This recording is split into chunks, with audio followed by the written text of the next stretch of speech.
नमस्कार। चलिए आज एक ऐसी दिव्य यात्रा पर चलते हैं, भारत के उन 12 पवित्र स्थानों की ओर जहां भगवान शिव खुद रोशनी के एक स्तंभ के रूप में प्रकट हुए। जी हाँ, ये है ज्योतिर्लिंग।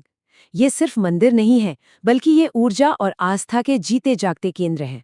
आइए इनकी कहानियों में उतरते हैं। तो सवाल ये उठता है कि आखिर ये 12 पवित्र स्थल हैं कहाँ और इनके पीछे की कहानियां क्या है। चलिए इस आध्यात्मिक सफर में साथ मिलकर इन दिव्य स्थानों के रहस्यों से पर्दा उठाते हैं।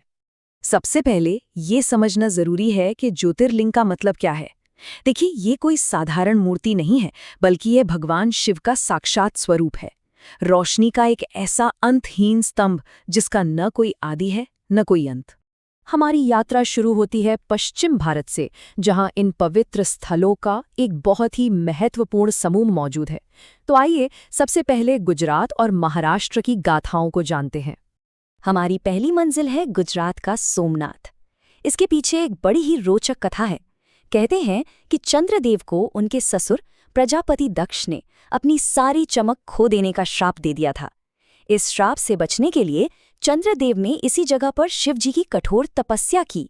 शिवजी प्रसन्न हुए और उन्हें आशीर्वाद दिया कि उनका प्रकाश कृष्ण पक्ष में घटेगा, लेकिन शुक्ल पक्ष में फिर से बढ़ जाएगा, क्योंकि सोम यानी चंद्रमा ने शिव को अपना नाथ यानी रक्षक माना, इसलिए यह स्थान सोमनाथ कहलाया। अब आगे बढ़ते हैं महाराष्ट्र के भीमाशंकर की तरफ। ये कहानी है राक्षस भीम की, जो रावण के भाई कुंभकर्ण का बेटा था। उसने एक शिव भक्त राजा सुदक्षिण को बंदी बना लिया था। राजा ने जेल में भी मिट्टी का शिवलिंग बनाकर पूजा करना नहीं छोड़ा। जब गुस्से में भीम ने उस शिवलिंग पर तलवार चलाई, तो उसमें से स्वयं भगवान शिव प्रकट हुए और एक ही हुंकार में उस राक्षस को राख कर दिया। ये कथा दिखाती है कि आस्था में कितनी शक्ति होती है। महाराष्ट्र में ही हमारा अगला पड़ाव है त्र्यंबकेश्वर। ये कहानी जुड़ी है गौतम ऋषि से, जिन पर ईर्ष्या की वजह से कुछ ऋषियों ने गोहत्या का झूठा आरोप लगा दिया था। इस पाप से मुक्ति पाने के लिए गौतम ऋषि ने शिवजी की तपस्या की और गंगा को धरती पर लाने का वरदान मांगा। शिवजी प्रसन्न हुए और गंगा यहाँ गोदावरी नदी के रूप में प्रकट हुई। उन्हीं के कहने पर शिवजी यहाँ ब्रह्मा, विष्णु और महेश के प्रतीक के तौर पर एक अनोखे 3 मुख वाले ज्योतिर्लिंग के रूप में विराजमान हो गए।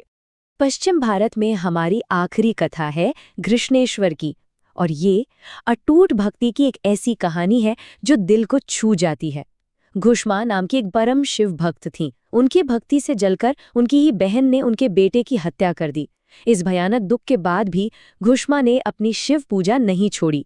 उनकी इस गहरी श्रद्धा को देखकर शिवजी ने न सिर्फ उनके बेटे को फिर से जीवित कर दिया, बल्कि उनकी प्रार्थना पर घृष्णेश्वर यानी करुणा के स्वामी के रूप में हमेशा के लिए वहीं बस गए।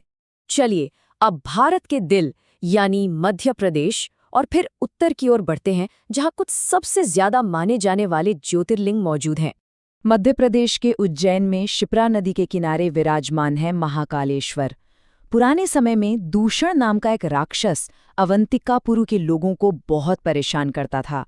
जब भक्तों ने शिवजी से मदद की गुहार लगाई, तो वो धरती फाड़कर एक जोरदार हुंकार के साथ प्रकट हुए और उस राक्षस को भस्म कर दिया। भक्तों के कहने पर वो वहीं महाकाल यानी समय के भी स्वामी के रूप में स्थापित हो गए। मध्य प्रदेश में ही नर्मदा नदी के एक द्वीप पर स्थित है ओंकारेश्वर। कथा के अनुसार विंध्य पर्वत ने शिवजी को प्रसन्न करने के लिए कठोर तपस्या की। शिवजी खुश होकर प्रकट हुए। वहां मौजूद देवताओं और ऋषियों के कहने पर भगवान शिव 2 हिस्सों में बंट गए, एक ओंकारेश्वर और दूसरा ममलेश्वर। भले ही ये अलग अलग मंदिरों में हैं, पर इन दोनों को एक ही ज्योतिर्लिंग माना जाता है। अब रुख करते हैं उत्तर की ओर, वाराणसी यानी काशी।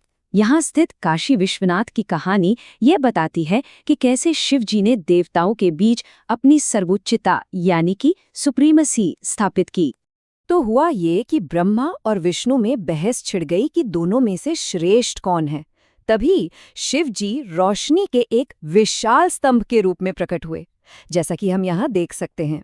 दोनों ने उसका अंत ढूंढने की कोशिश की। ब्रह्मा ऊपर गए और लौटकर झूठ बोल दिया कि उन्हें छोर मिल गया है। वहीं विष्णु नीचे गए और पूरी विनम्रता से अपनी हार मान ली। शिव जी ने विष्णु की ईमानदारी से प्रसन्न होकर उन्हें आशीर्वाद दिया और ब्रह्मा के अहंकार को श्राप। माना जाता है कि यही प्रकाश स्तंभ काशी में प्रकट हुआ था। अब चलिए सीधे हिमालय की ऊंचाइयों पर, जहां केदारनाथ की कहानी महाभारत युद्ध के ठीक बाद शुरू होती है। महाभारत युद्ध के बाद पांडव अपने ही परिवार के संहार के पाप से मुक्ति चाहते थे, लेकिन शिव जी उनसे मिलना ही नहीं चाहते थे। इसलिए उन्होंने एक बैल का रूप धारण कर लिया। जब भीम ने उन्हें पहचान कर पकड़ने की कोशिश की तो बैल धरती में समाने लगा।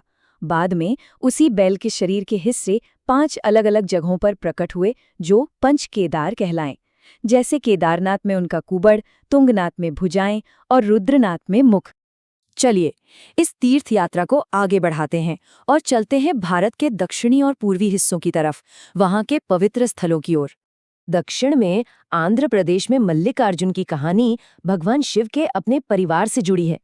एक बार गणेश और कार्तिकेय में बहस हो गई कि पहले शादी किसकी होगी। शर्त लगी कि जो पहले धरती का चक्कर लगाएगा वही जीतेगा। कार्तिकेय तो अपने मोर पर निकल पड़े, लेकिन गणेश जी ने होशियारी से अपने माता पिता की ही परिक्रमा कर ली और कहा कि आप ही मेरा संसार हैं। इस पर कार्तिकेय नाराज होकर क्रोंच पर्वत पर चले गए। उन्हें मनाने के लिए शिव और पार्वती वहां प्रकट हुए और तभी से वे मल्लिकार्जुन यानी मल्लिका यानी पार्वती और अर्जुन यानी शिव के रूप में वहां बस गए। अब चलते हैं पूरब की तरफ, झारखंड। यहाँ वैद्यनाथ की कहानी जुड़ी है राक्षस राज रावण से, जो भगवान शिव को अपने साथ लंका ले जाना चाहता था। रावण की घोर तपस्या से शिवजी खुश तो हो गए और उसे एक कामना लिंग दे भी दिया, पर एक शर्त रख दी।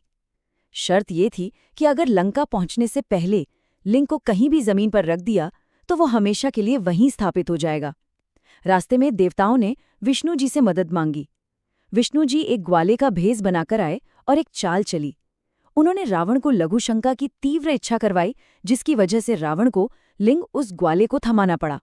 विष्णु जी ने फौरन लिंग को जमीन पर रख दिया और इस तरह वैद्यनाथ ज्योतिर्लिंग की स्थापना हुई। अब बिल्कुल दक्षिण के छोर पर तमिलनाडु में रामेश्वरम ज्योतिर्लिंग। इसकी कथा तो सीधे सीधे महाकाव्य रामायण और युद्ध के बाद भगवान राम के कार्यों से जुड़ी है।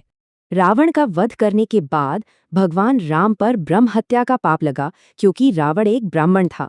इस पाप से मुक्ति पाने के लिए उन्होंने शिव जी की पूजा करने का फैसला किया।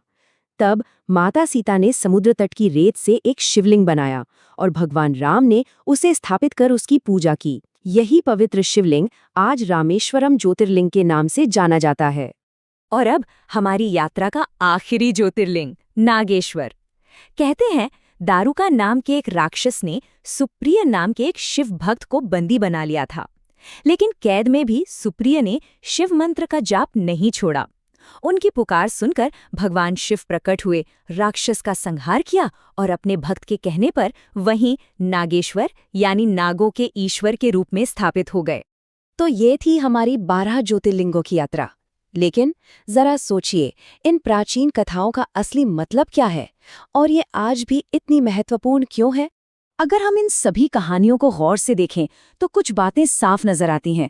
ये हमें अटूट भक्ति की ताकत, बुराई पर अच्छाई की जीत और विनम्रता का गुण सिखाती हैं। ये प्रायश्चित, क्षमा और ईश्वरीय करुणा की गाथाएं हैं, और सब मिलकर ये ज्योतिर्लिंग पूरे भारत में आस्था का एक अद्भुत आध्यात्मिक नक्शा बनाते हैं। तो चलिए इसी सवाल के साथ इस यात्रा को समाप्त करते हैं। भक्ति, तपस्या और मोक्ष की इन 12 शक्तिशाली कहानियों में से ऐसी कौन सी कथा है जो सबसे ज्यादा प्रेरणा देती है? ये सोचने वाली बात है ना?